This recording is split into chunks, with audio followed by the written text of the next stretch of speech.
Good morning, ladies and gentlemen.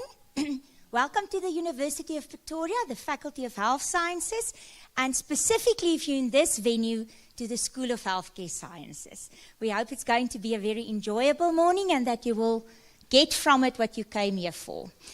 I would like to introduce occupational therapy to you. I think traditionally people think that we are the people who keep our clients busy. We are usually creative people, so it means we should be able to crochet, knit, do woodwork, paper mache, mosaic work, anything you can think about. But occupational therapy is actually much more science than just that. So if you can look on the overhead projector and just read that definition with me, it's the art and science of helping people to do day-to-day activities that are important and meaningful to their health and well-being through engagement in value occupations. And I think if you came here today and you're a prospective student, I think if we all ask you why you came here, you will say, because I want to help people. So usually you have a caring heart and a really warm heart for people who are down and out. But that is not necessarily the only thing you need to be a good healthcare professional. So in occupational therapy, we aim to get people back into their daily occupations. And daily occupations within the context of occupational therapy means activities of daily living, work, play, education, social participation, and sleep and rest. And it's not just a thing of getting the client physically being active in their occupations again. It's about understanding where the client comes from, what is the client's life story, and how can we contribute to get that client to be motivated, have the right attitude, the correct approach to be part of society again and be independent. This is actually, maybe you will make out a few of the details. I think this sums up OT really well. And we want to help clients gain skills in order for them to live their life to the fullest. Now, it's a 4-year course with a 1-year community service year after you completed your 4 years. And you graduate as general occupational therapists. So although most of the prospective students will come and say, I come here to work with children, that's what I want to do, or I want to become a hand therapist, that's fine, that can still remain your goal. But you will be exposed to clients with hand injuries, clients with major depression, bipolar disorder, burn wounds, children with cerebral palsy, children with developmental delay. So you are going to be exposed to many different conditions and many different ways of assisting that client. So you might change, you might convert from first to fourth year in terms of what you want to do for the rest of your life. You will find core and fundamental modules from first to 4 years, which means in every year of study, you have occupational therapy specific subjects, and then there are additional subjects such as anatomy, physiology, anatomical pathology, psychology, etc. There's 1,000 hours field work built into our course. And from the first year, students are registered with the Health Professions Council of South Africa. And by the end of your 4th year, you should have 1,000 clinical hours in order to graduate. So clinical fieldwork already starts in your 1st year, and it then becomes just more specialized towards your 4th and final year.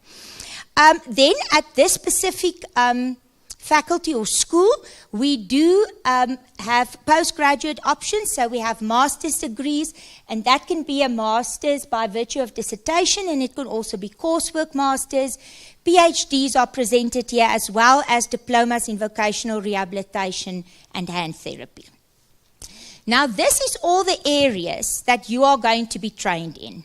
So neurology forms a very big part, and under neurology you would find your stroke clients, head injuries, children with cerebral palsy. Then we have physical, which is obviously your hand therapy, people who were in motor vehicle accidents where you broke your femur, for example. Even those guys who break into houses, when they break the windows, they cut off these tendons. We see them afterwards. Okay. Then we have pediatrics, and pediatrics is from babies right up to when we see adolescents. We see mental health clients. So our students do their practicals in psychiatry at Weskoppies, Denmar, Vista Clinic. And then vocational rehabilitation, which is a really very big and unique field in occupational therapy. Those therapists are usually there to assess clients after they had an injury to see whether they can go back to their previous work, whether adaptation should be made. They also get involved with insurance claims, and these are also your therapists which most of the time do medico-legal work. So they go and go to courts, for example, on behalf of insurance companies or on behalf of the client.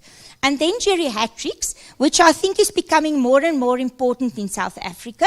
I think in Europe, geriatrics has been a speciality field in all of the healthcare modules for a very long time.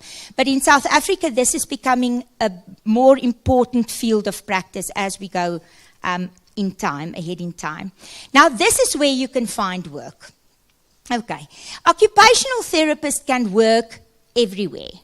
Okay. So I think also what's unique in South Africa is that we have quite a large number of therapists who practice in private practice.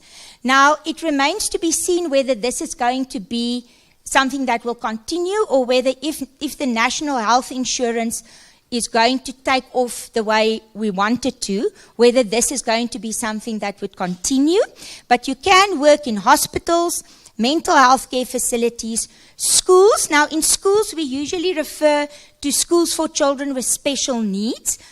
OTs only work in private schools if there's a post allocated to them or if there's a specific working agreement with the school and also with the council of that specific school.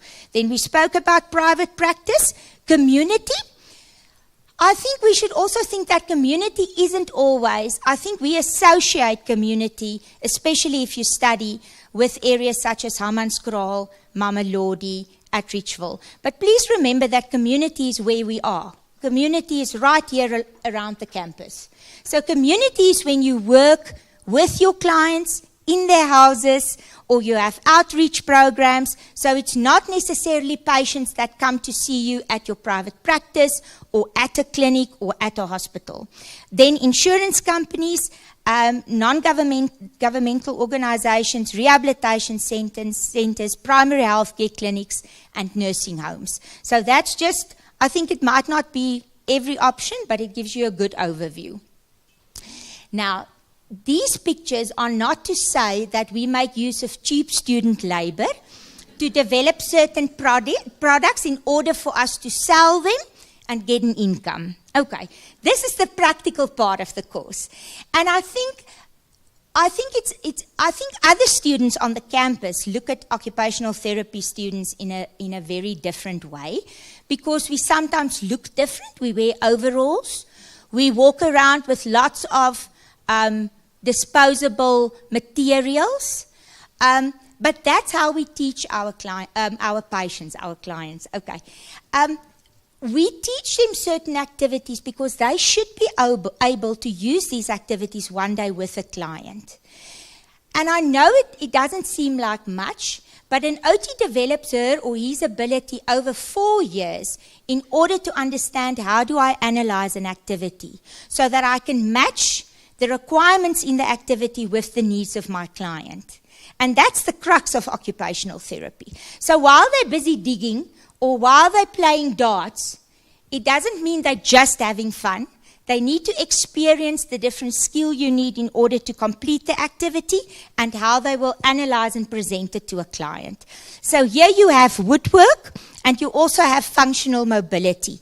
So we teach the students wheelchair mobility so they would know how to pivot, for example, how to go up with a wheelchair against a steep incline. And you don't actually just go down a slope. You need to approach it carefully. Okay, so we teach them that. Then in third year, hand therapy, or let me rather say splinting, is a very big part of one of our third year modules. And in splinting, you are taught which splints are available for which hand or upper limb injuries, and you are also taught on how to make them. What type of materials to use and what will the outcome be in order to assist that client specifically in rehabilitation.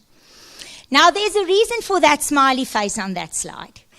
4th year is usually when a student gets to a point where they actually wanted to be from the beginning. So in your 4th year, you have 5 fieldwork blocks. There's a psychiatry block, a physical block, which includes the neuro as well, and a community block. And those blocks are 6 to 7 weeks long, where you work full time. So you start at 7:30 in the morning and you work until 4 in the afternoon. So you actually do what you came here to do. Then you need to prepare treatment or prepare for an assessment in the evenings. Then there's a 4-week pediatric block and a 4-week vocational rehabilitation block.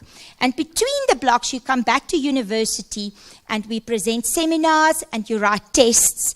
And then usually your 4th year is done by the first week of October when you start writing an exam.